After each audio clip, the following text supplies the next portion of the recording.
I was arrested on my lunch break in the office cafeteria. In public. I was halfway through a turkey sandwich and gossiping about my boss when two officers walked up and asked for my name. I gave it, and out came the cuffs. "Failure to pay child support," one of them said. "What? I don't even have kids." They didn't care. Said there was a court order and a warrant for my arrest.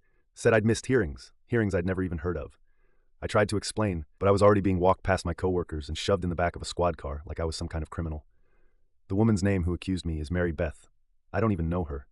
Apparently she came into my office a few years ago about a billing issue. I helped her like I help everyone. She smiled, said thank you, and left. That was it. That's the whole interaction. But somehow, she'd filed paperwork claiming I was the father of her child. She listed me as an ex, gave my full name, my workplace, even my social security number. I have no idea how she got that. She claimed I ghosted her after finding out she was pregnant, and the court, by default, issued an order for back child support. I missed the court notices because she used an old address from years ago, so they never reached me. By the time I finally did the time, the damage was already done. My company had terminated me, I'd lost my apartment, I'd lost my car, I'd lost my friends. I tried applying for new jobs, but once they saw the record, they slammed the door.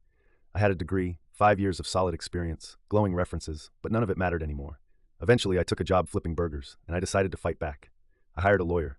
With all the savings I had left, we filed motions, demanded a DNA test, and did everything we could. Mary Beth dodged notices, dodged subpoenas, and did everything she could, but eventually, she had no choice. It was only when the test came back, 0.0% match, that she finally confessed the whole thing.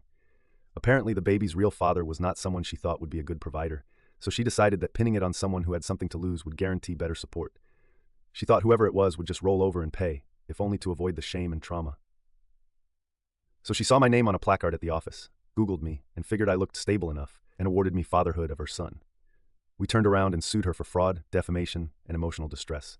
She lost custody of the child, for other reasons as well that were revealed during the investigation. She was charged, and suddenly her pretty face was the one in the paper.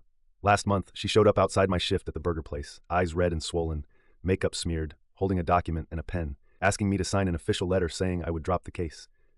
According to her, it was all a mistake, and she hadn't been thinking straight. She said she'd lost everything, her job, her apartment, even her child, and I should stop being so mean to her and drop the case. I looked at her, and for a second, and I couldn't help laughing at the irony. I wish I could say I told her something smart that would have made people clap if they heard, but all I could do was laugh as tears streamed down my face.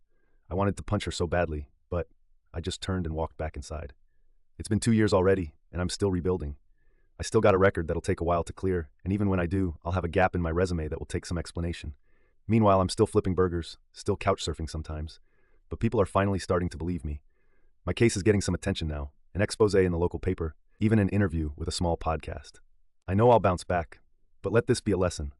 Do not gossip about your boss when eating turkey sandwiches.